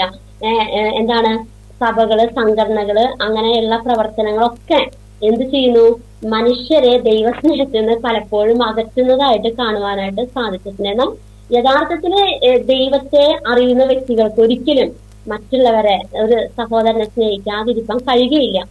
കാരണം ദൈവം സ്നേഹമാണ്, സ്നേഹിക്കാത്തവൻ ദൈവത്തെ അറിഞ്ഞിട്ടില്ല. അപ്പൊ സ്നേഹിക്കണം നമുക്ക് കഴിഞ്ഞിട്ടില്ലെങ്കിൽ നമ്മൾ ദൈവത്തെ അറിഞ്ഞിട്ടില്ല എന്നുള്ളതാണ്. അപ്പോ പല സംഘടനകളും മതവിഭാഗങ്ങളൊക്കെ പലപ്പോഴും മനുഷ്യരെ തമ്മില് തെറ്റിപ്പിക്കുന്ന അല്ലെങ്കിൽ വിദ്വേഷം ഉളവാക്കുന്ന രീതിയിൽ ഉള്ള പ്രവർത്തനങ്ങളൊക്കെ കാഴ്ചവെക്കുന്നുണ്ട്. പക്ഷെ അതൊരിക്കലും ദൈവികമല്ല. അപ്പോസ്തല പ്രവൃത്തിയില് നമ്മൾ വായിക്കുമ്പോൾ അവിടെ ശിഷ്യന്മാരുടെ പ്രവർത്തനത്തെ പല വിധത്തില് ഉപദ്രവിക്കുകയും അവരെ നശിപ്പിക്കാൻ ശ്രമിക്കുകയും ചെയ്യുന്ന ഒരു സംഘം. പക്ഷെ ഗമാലിയേലിന്റെ അടുത്തേക്ക് ആ വിഷയം വന്നപ്പോൾ അദ്ദേഹം പറഞ്ഞ 2 കാര്യങ്ങൾ നമുക്കറിയാം. സദ്ദാസ് എന്നൊരു വ്യക്തി എഴുന്നേറ്റ് അയാളുടെ ഒപ്പം കുറെ ആളുകൾ കൂടി. അതുപോലെ യൂദ എന്ന വ്യക്തി, ചാർത്തലിന്റെ കാലത്ത് നിന്ന് അവിടെ എഴുതിയിട്ടുണ്ട്. അന്നത്തെ ആ കണക്കെടുപ്പിന്റെ സമയത്തായിരിക്കും അവര് കുറച്ചു പേരെയൊക്കെ കൂട്ടി അവരുടെ പ്രവർത്തനങ്ങളൊക്കെ ആയിട്ട് മുന്നോട്ട് പോയി. പക്ഷെ അതൊക്കെ മാനുഷികമായിരുന്നു. ഒരു മനുഷ്യന്റെ ശക്തിയിലും യുക്തിയിലും ആശ്രയിച്ച പ്രവർത്തനങ്ങളൊക്കെ നശിച്ചുപോയി. പക്ഷെ ദൈവികമായിട്ടുള്ള പ്രവർത്തനങ്ങളെ ഒരു വ്യക്തിക്കും ഒരു സംഘടനയ്ക്കും തകർക്കുവാൻ സാധ്യമല്ല എന്ന് ആ ശിഷ്യന്മാരോടുള്ള ബന്ധത്തിൽ, അവരുടെ പ്രവർത്തനത്തിൽ അന്ന് ഒരു വിധി പ്രസ്താവിക്കേണ്ടായി. ഇന്ന് നമ്മൾ നോക്കുകയാണെങ്കിൽ ദൈവത്തിൽ നിന്ന് ചൈതന്യം ഉൾക്കൊണ്ടുകൊണ്ട് പ്രവർത്തിക്കുന്ന ഒരു പ്രവർത്തനവും നിന്നു പോകുവാൻ ദൈവം സമ്മതിക്കില്ല. എന്നാൽ മാനുഷിക ഇടപെടലുകൾ വരുമ്പോൾ പലപ്പോഴും പല സംഘടനകള്, സഭകളെല്ലാം ഇന്ന് തകർന്നുകൊണ്ടിരിക്കുകയാണ്.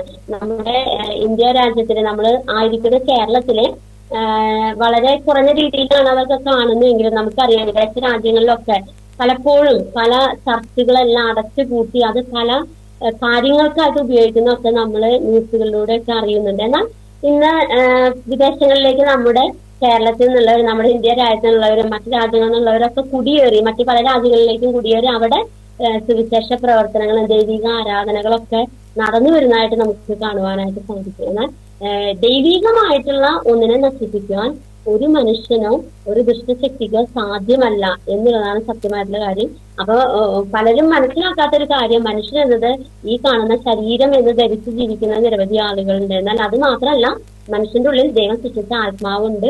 ആ ആത്മാവിന് നിത്യജീവനുണ്ട് എന്ന് ഈ ദൈവവചനം നമ്മെ പഠിപ്പിക്കുന്നു.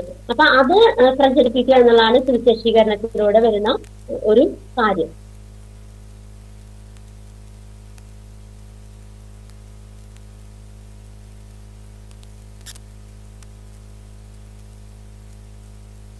ഇപ്പോൾ 11 പേരാണ് പറഞ്ഞിട്ടുള്ളത്. ഇനി ആരെങ്കിലും ഉണ്ടെങ്കിൽ പറയാം.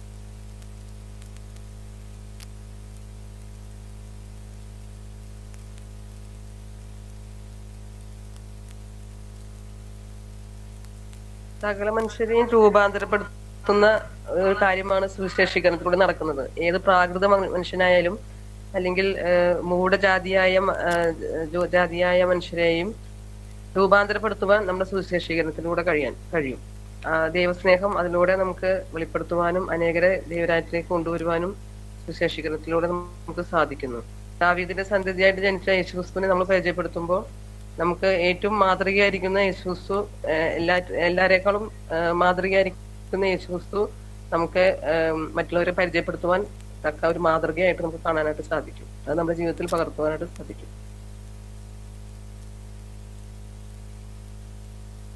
അപ്പൊ പൗലോസിന്റെ ലേഖനത്തില് പറയുന്നത് പോലെ ദാവീദിന്റെ സന്തതിയായി മരിച്ച് ഉയർത്തെഴുന്നേറ്റ് ജീവിക്കുന്ന യേശുക്രിസ്തുവിനെ നോക്കുക, ആ യേശുക്രിസ്തു ആണ് എന്റെ സുവിശേഷം എന്ന് പറയുന്ന ഒരു ഭാഗമുണ്ട്.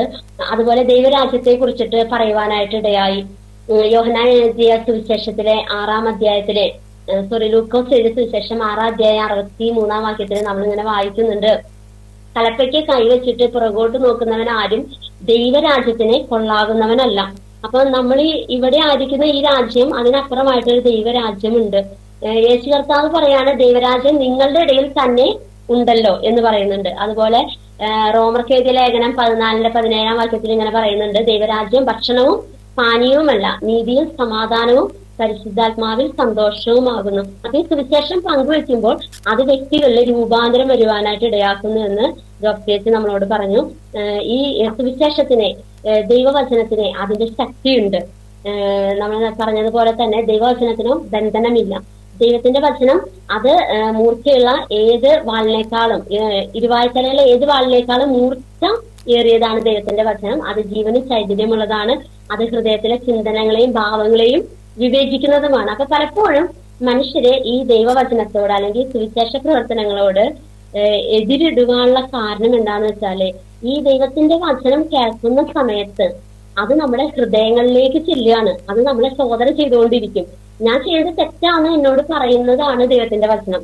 അല്ലെങ്കിൽ ഞാൻ ഈ വഴിയിലൂടെ നടക്കണം എന്ന് ദൈവത്തിന്റെ വചനം പറയുമ്പോ നമ്മുടെ ജഡശരീരം അല്ലെങ്കിൽ നമ്മുടെ ഈ ലോകത്തിന്റെ ചിന്തകള് അതിനെ നമുക്ക് അനുവദിക്കില്ല. അതെപ്പോഴും എതിരായിട്ട് ഓപ്പോസിറ്റ് ഡയറക്ഷനിൽ നിൽക്കുന്ന ഒന്നാണ്. ഈ ലോകത്തിന്റെ ചിന്തകളും അതുപോലെ ദൈവരാജ്യത്തിന്റെ ചിന്തകളും വ്യത്യസ്തമായിട്ടുള്ള ഒന്നാണ്. അതുകൊണ്ടാണ് യേശു കർത്താവ് പറഞ്ഞത്, ആകെ നിങ്ങൾ എന്ത് തിന്നും, എന്ത് കുടിക്കും, എന്ത് ഉടുക്കും എന്നിങ്ങനെ വിചാരപ്പെടരുത്. കാരണം അതൊക്കെ ഈ ലോകജാതികളാണ് അന്വേഷിക്കുന്നത്. പക്ഷെ നിങ്ങൾ എന്ത് ചെയ്യണം? മുമ്പേ അവന്റെ രാജ്യവും നീതിയും അന്വേഷിപ്പിൻ, അതോടുകൂടെ ഇതൊക്കെ നിങ്ങൾക്ക് കിട്ടുമെന്നാണ് യേശു കർത്താവിന്റെ പ്രസ്താവന. എത്ര ആൾക്ക് അതിനോട് യോജിക്കാനായിട്ട് പറ്റും? വളരെ കുറച്ച് പേർക്കാണ് അതിന്റെ ആ അർത്ഥത്തിലേക്ക് എത്തുവാനായിട്ട് സാധിക്കുന്നത്. കാരണം ഈ ലോകത്തിലെ എല്ലാ മനുഷ്യരുടെയും കാഴ്ചപ്പാട് എന്താണ്?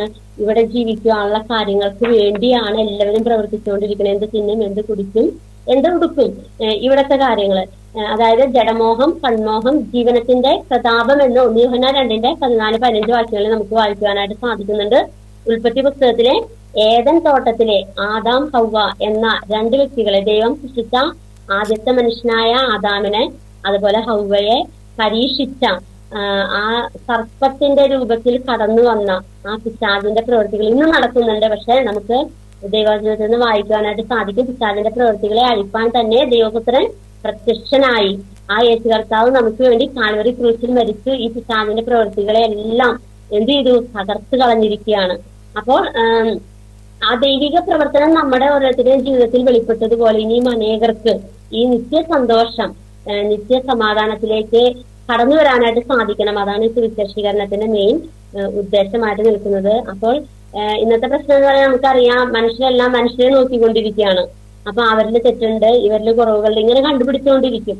അപ്പൊ അതിനവസാനമില്ല. എല്ലാ മനുഷ്യരും കുറവുകളും തെറ്റുകളും വീഴ്ചകളും ഒക്കെ ഉള്ളവരാണ്. പക്ഷെ അതിന് നമ്മളതിനെ രക്ഷിക്കാൻ, നമ്മുടെ പാപങ്ങളെ കഴുകി ശുദ്ധീകരിക്കാൻ കഴിയുന്ന ഒരു യേശു കർത്താവിനെ നമ്മൾ വിശ്വസിച്ച് നമ്മുടെ പാപത്തിൽ നിന്ന് കഴുകൽ പ്രാപിച്ച് വീണ്ടും ജീവന്റെ പുതുക്കത്തിൽ നടക്കാൻ വേണ്ടി നമ്മളെ തന്നെ സമർപ്പിക്കുക.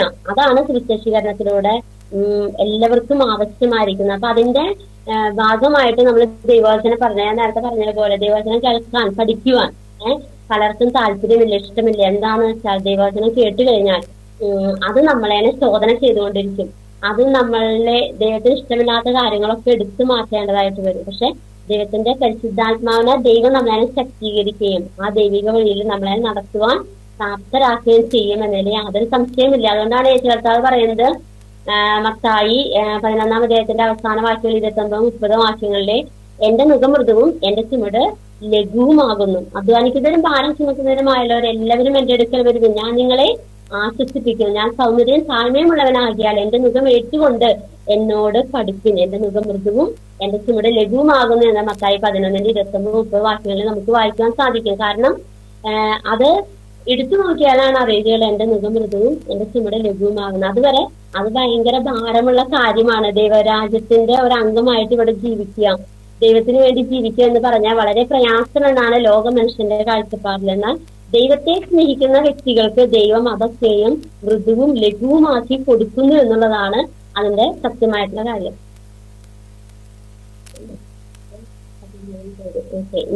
ഇനി ആരെ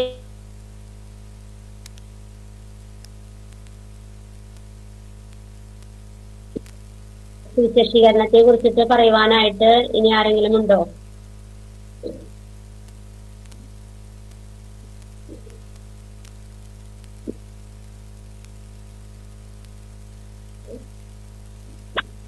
ഇന്ന് ഇതിലെ പങ്കെടുത്ത എല്ലാവരും ഷെയർ ചെയ്തു എന്ന് കരുതുന്നു.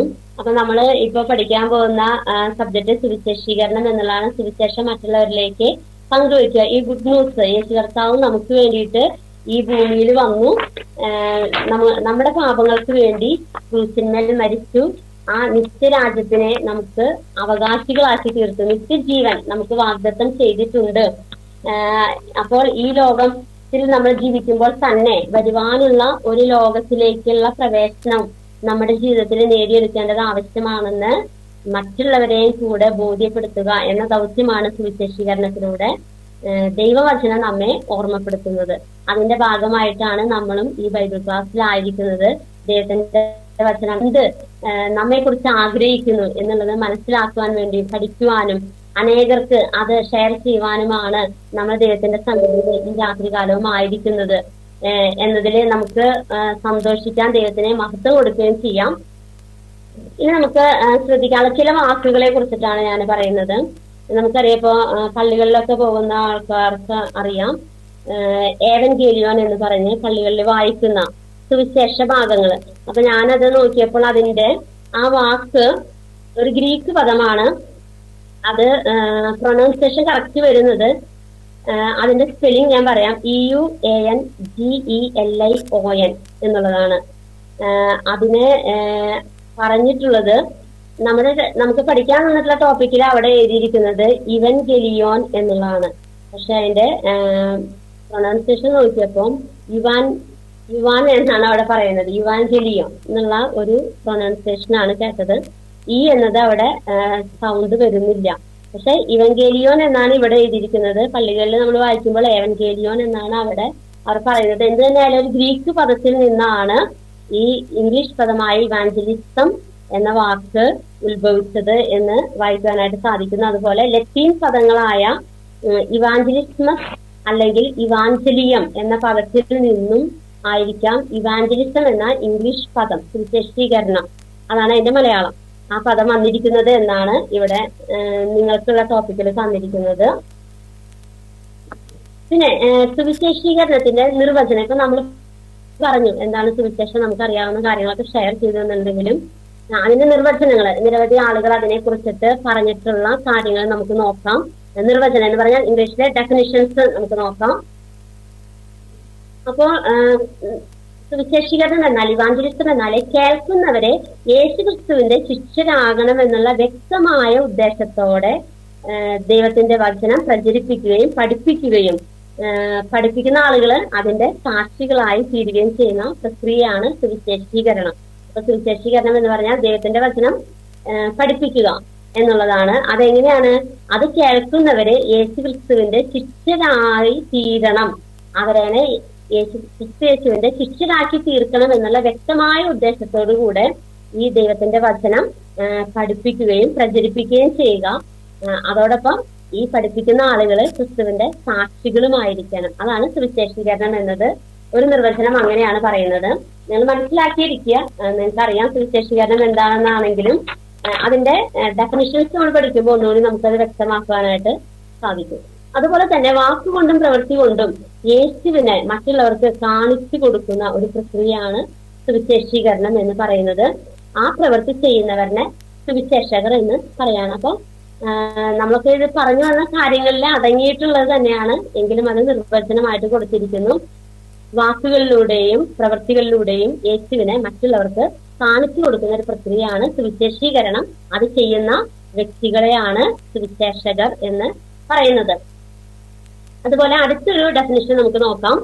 മനുഷ്യൻ ക്രിസ്തുവിലൂടെ ദൈവത്തിൽ വിശ്വസിക്കുന്നതിനും യേശുവിനെ രക്ഷിതാവായി സ്വീകരിക്കുന്നതിനും ദൈവസഭയുടെ അംഗമായി തീർന്ന് കർത്താവിനെ സേവിക്കുവാൻ തക്കവണ്ണം പരിശുദ്ധാത്മാവിന്റെ ശക്തിയാൽ ക്രിസ്തുവിനെ ലോകത്തിന് വെളിപ്പെടുത്തി കൊടുക്കുന്നതുമാണ് സുവിശേഷീകരണം. നമുക്കറിയാം, നമ്മൾ ഷെയർ ചെയ്ത പല കാര്യങ്ങളിലും പലപ്പോഴും നമുക്ക് ഈ സുവിശേഷം അറിയിക്കാൻ പലപ്പോഴും കഴിയാതിരിക്കുന്നത് ആ പരിശുദ്ധാത്മാവിന്റെ ശക്തി ഇല്ലാത്തത് കൊണ്ടാണ്. നമ്മുടെ സ്വന്തം ശക്തി കൊണ്ട് ഒരിക്കലും നമുക്ക് ഈ യേശുക്രിസ്തുവിനെ കുറിച്ച് മറ്റുള്ളവർക്ക് പരിചയപ്പെടുത്തി കൊടുക്കാൻ സാധ്യമല്ല. കഴിഞ്ഞ ദിവസങ്ങളിൽ ഒരാളിങ്ങനെ പറയുകയുണ്ടായി, ഈ യേശുക്രിസ്തുവിനെ കുറിച്ചിട്ട് പ്രസംഗിക്കുന്ന സമയത്ത് നിങ്ങൾ ഈ ക്രിസ്തുവിനെ കണ്ടിട്ടുണ്ടോ എന്നുള്ളതായിരുന്നു മറ്റുള്ളവരുടെ ചോദ്യം. നിങ്ങൾ കണ്ടിട്ടില്ലാത്ത ആളെ കുറിച്ചിട്ടാണോ നിങ്ങൾ ഇങ്ങനെ പ്രസംഗിക്കുന്നത് എന്ന് ചോദിക്കുവാനായിട്ട് ഇടയായി. അപ്പൊ പലപ്പോഴും മാനുഷിക രീതിയിലെ മനുഷ്യർക്ക് ഗ്രഹിക്കുവാൻ അപ്രാപ്യമായി തോന്നിയേക്കാം ഈ ഒരു സന്ദേശം, യേശുക്രിസ്തുവിനെ കുറിച്ചുള്ള സന്ദേശം പലപ്പോഴും മാനുഷികമായിട്ട് ഉൾക്കൊള്ളാൻ കഴിയാത്തതായിട്ട് നമുക്ക് ഈ ലോകത്തിലേക്ക് നോക്കുമ്പോൾ കാണുവാനായിട്ട് സാധിക്കും. എന്നാൽ ദൈവികമായ ശക്തമായ വെളിപ്പാട് ലഭിച്ച ഒരു വ്യക്തിക്ക് പരിശുദ്ധാത്മാവിന്റെ ശക്തിയാൽ ഈ ഗോസ്പൽ ഷെയർ ചെയ്യുവാനും അനേകരെ ക്രിസ്തുവിന് വേണ്ടി നേടിയെടുക്കുവാനും സാധിക്കുമെന്നതിൽ സംശയമില്ല. അടുത്തൊരു ഡെഫിനിഷൻ കൂടെ നമുക്ക് നോക്കാം.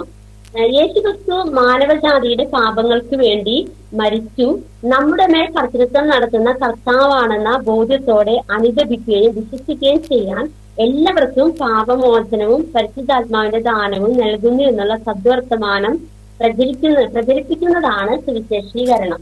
അപ്പോ ഈ ഡെഫിനിഷൻസിലെല്ലാം പറയുന്നത് നമ്മൾ നേരത്തെ പറഞ്ഞ കാര്യങ്ങളൊക്കെ എല്ലാം ഉൾപ്പെടുത്തിയിട്ടുള്ള കാര്യങ്ങളാണ് ഇതിൽ വന്നിരിക്കുന്നത്. അപ്പൊ യേശുക്രിസ്തു മാനവജാതിയുടെ പാപങ്ങൾക്ക് വേണ്ടി മരിച്ചു നമ്മുടെ മേൽ കർത്തൃത്വം നടത്തുന്ന കർത്താവാണെന്ന ബോധ്യത്തോടെ എന്ത് ചെയ്യണം? അനുദപിക്കുകയും വിശ്വസിക്കുകയും ചെയ്യാൻ എല്ലാവർക്കും പാപമോചനവും പരിശുദ്ധാത്മാവിന്റെ ദാനവും നൽകുന്നു എന്നുള്ള സദ്വർത്തമാനം പ്രചരിപ്പിക്കുന്നതാണ് സുവിശേഷീകരണം. ഇതൊക്കെ നമ്മൾ പറഞ്ഞു തന്നതിൽ ഉൾപ്പെട്ട കാര്യങ്ങളാണ്. അത് നിർവചനങ്ങളായിട്ട് പറഞ്ഞു എന്നുള്ളതേ ഉള്ളൂ. ഇപ്പൊ ഇന്ന് ഈ സുവിശേഷീകരണം എന്നുള്ള ടോപ്പിക്ക് ഫുള്ളായിട്ട് എടുത്ത പോയിന്റ്സ് എല്ലാം പോയിന്റ് വൈസ് നിങ്ങൾക്ക് പറഞ്ഞു തരാമെന്നാണ് ഞാൻ ഉദ്ദേശിച്ചത്. പക്ഷെ നമ്മൾ ഇത്രയും നേരം എല്ലാവരും അവരുടെ അഭിപ്രായങ്ങൾ ഷെയർ ചെയ്തുകൊണ്ട് വളരെ സ്പീഡിൽ പോകേണ്ട നമുക്ക് സമയമുണ്ട്. ഇനി മറ്റുള്ളവർക്ക് സമയമില്ലെങ്കിൽ കൊടുക്കാന്ന് വിചാരിച്ചു. അപ്പൊ നമുക്ക് 1-2 ക്ലാസ്സുകളിലൂടെ അതിന്റെ ബാക്കി ടോപ്പിക്കുകൾ പതുക്കെ സാവധാനം പഠിപ്പിക്കാമെന്ന് ഞാൻ ഉദ്ദേശിക്കുകയാണ്. അപ്പൊ ഇന്ന് നമ്മള് പഠിപ്പിച്ച കാര്യങ്ങള് ഒന്നുകൂടെ ഒന്ന് പറയാം. ആ ടേമുകൾ ഒക്കെ ഒന്ന് നിങ്ങൾക്ക് ഓർമ്മപ്പെടുത്തിയിട്ട് ഇന്നത്തെ ക്ലാസ് നിർത്താമെന്ന് വിചാരിക്കുകയാണ്. എല്ലാം കൂടെ ഒരുമിച്ച് പറഞ്ഞ് വലിയ ഒരു ഇതിലേക്ക് എത്തിക്കുന്നില്ല. എങ്കിലും നിങ്ങൾക്ക് പഠിക്കാനുള്ള ഈ ബൈബിൾ സ്റ്റഡിയോട് ബന്ധപ്പെട്ട് ഈ സബ്ജക്റ്റിലെ വളരെ ചെറിയ ഒരു ഭാഗമാണ്, വളരെ ചെറിയൊരു ഭാഗമാണ് നമ്മൾ പഠിക്കുന്നത് എങ്കിലും അത് നമ്മുടെ ജീവിതത്തിലൂടെ നോക്കുമ്പോൾ സുവിശേഷീകരണം എന്നുള്ളത് വളരെ പ്രധാനപ്പെട്ട ഒന്നാണ്. യേശുക്കർത്താവ് നമ്മളോട് പറഞ്ഞിട്ടുള്ള വ്യക്തമായ കൽപ്പനയാണ്. ആകയാൽ നിങ്ങൾ പുറപ്പെട്ട് പിതാവിന്റെയും പുത്രന്റെയും പരിശുദ്ധാത്മാവിന്റെയും നാമത്തിൽ സ്നാനം കഴിപ്പിച്ചും ഞാൻ നിങ്ങളോട് കൽപ്പിച്ചതൊക്കെയും പ്രമാണിപ്പാൻ തക്കവണ്ണം ഉപദേശിച്ചും കൊണ്ട് സകല ജാതികളെയും എന്റെ ശിഷ്യരാക്കി കൊള്ളുവിൻ എന്നുള്ള ആ വചനത്തിൽ മത്തായി 28:19-20 നമ്മൾ ഈ ക്ലാസ് തുടങ്ങുമ്പോ തന്നെ, ഇന്നത്തെ ക്ലാസ് അല്ല, ഒരു ക്ലാസ് തുടങ്ങുമ്പോ തന്നെ പറഞ്ഞിട്ടുള്ള വചനം നിങ്ങളുടെ ഓർമ്മയിൽ എപ്പോഴും ഇരിക്കണം. അതിനോട് റിലേറ്റഡ് ആയിട്ടാണ് നമ്മുടെ എല്ലാ ടോപ്പിക്കും കടന്നു പോയിട്ടുള്ളത്. അപ്പൊ ഇന്നത്തെ ക്ലാസ്സിൽ നമ്മൾ പറഞ്ഞത് ഇവാഞ്ചലിസം എന്ന വാക്ക് ഏതിൽ നിന്ന് ഉള്ളതാണ്. അപ്പൊ ഗ്രീക്ക് പദം ഇവങ്കലിയോൻ ഇവാൻസ് എന്ന് പറയുന്ന വാക്കാണെങ്കിലും അതിന്റെ യഥാർത്ഥ പ്രൊനൗൺസിയേഷൻ യുവൻജലിയോ എന്നുള്ള ഒരു പദമാണ് ഉപയോഗിച്ചിരിക്കുന്നത്. അതിൽ നിന്ന് എന്നീ ഗ്രീക്ക് പദങ്ങളിൽ നിന്നാണ് ഇവാഞ്ചലിസം എന്ന ഇംഗ്ലീഷ് പദം ഉണ്ടായിട്ടുള്ളത്. അതുപോലെ ലത്തീൻ പദങ്ങളായ ഇവാഞ്ചലിസ്മസ് അതുപോലെ ഇവാഞ്ചലിയം എന്ന പദത്തിൽ നിന്നോ ആയിരിക്കാം എന്നാണ് ഇവാഞ്ചലിസം വന്നിട്ടുള്ളത് എന്ന് കരുതുന്നു. അതിന്റെ അർത്ഥം സുവിശേഷീകരണം എന്നുള്ളതാണ്. സദ്വർത്തമാനം പ്രചരിപ്പിക്കുക. അപ്പോ സദ്വർത്തമാനം പ്രചരിപ്പിക്കുക എന്നുള്ളതാണ് സുവിശേഷീകരണത്തിന് നൽകിയിരിക്കുന്ന നിർവചനങ്ങളാണ് പിന്നെ നമ്മൾ പറഞ്ഞത്. കേൾക്കുന്നവരെ യേശുക്രിസ്തുവിന്റെ ശിഷ്യരാക്കണം എന്നുള്ള വ്യക്തമായ ഉദ്ദേശത്തോടെ പ്രചരിപ്പിക്കുകയും പഠിപ്പിക്കുന്ന ആളുകൾ അതിന്റെ സാക്ഷികളായി തീരുകയും ചെയ്യുന്ന പ്രക്രിയയാണ് സുവിശേഷീകരണം. ഒരു നിർവചനം അതാണ് നമ്മൾ വായിച്ചത്. രണ്ടാമതായിട്ട് വാക്കുകൊണ്ടും പ്രവൃത്തി കൊണ്ടും യേശുവിനെ മറ്റുള്ളവർക്ക് കാണിച്ചു കൊടുക്കുന്ന പ്രക്രിയയാണ് സുവിശേഷീകരണം. ആ പ്രവൃത്തി ചെയ്യുന്ന ആളുകളെ സുവിശേഷകർ എന്ന് പറയുന്നു. മൂന്നാമതായിട്ട് പറഞ്ഞത് നിങ്ങളത് എഴുതിയിട്ടുണ്ടാകും എന്ന് ഞാൻ കരുതുകയാണ്. മനുഷ്യൻ ക്രിസ്തുവിലൂടെ ദൈവത്തിൽ വിശ്വസിക്കുന്നതിനും യേശുവിനെ രക്ഷിതാവായി സ്വീകരിക്കുന്നതിനും ദൈവസഭയുടെ അംഗമായി തീർന്ന് കർത്താവിനെ സേവിക്കുവാൻ തക്കവണ്ണം പരിശുദ്ധാത്മാവിന്റെ ശക്തിയാൽ ക്രിസ്തുവിനെ ലോകത്തിന് വെളിപ്പെടുത്തി കൊടുക്കുന്നതുമാണ് സുവിശേഷീകരണം.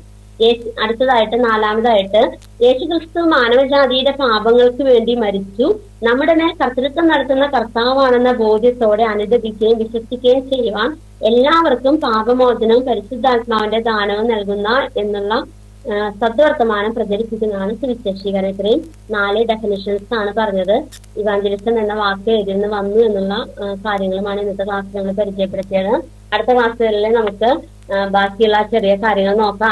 അതെല്ലാം ഇന്ന് നിങ്ങൾ പറഞ്ഞിട്ടുള്ള പോയിന്റ്സിൽ ഉൾപ്പെടുന്നതാണെങ്കിലും നമ്മൾ ഒരു സബ്ജക്ട് പഠിക്കുമ്പോൾ അതിൻ്റെതായ ഒരു കൃത്യതയിൽ പഠിക്കുന്നു എന്ന് മാത്രം.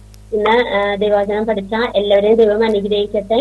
സുവിശേഷീകരണത്തിന്റെ ഭാഗമായി തീരുവാനുള്ള ദൈവശക്തി നിങ്ങൾക്ക് പകർന്നു തരട്ടെ എന്ന് പറഞ്ഞുകൊണ്ട് ഇന്നത്തെ ക്ലാസ് ഇവിടെ നിർത്തുന്നു.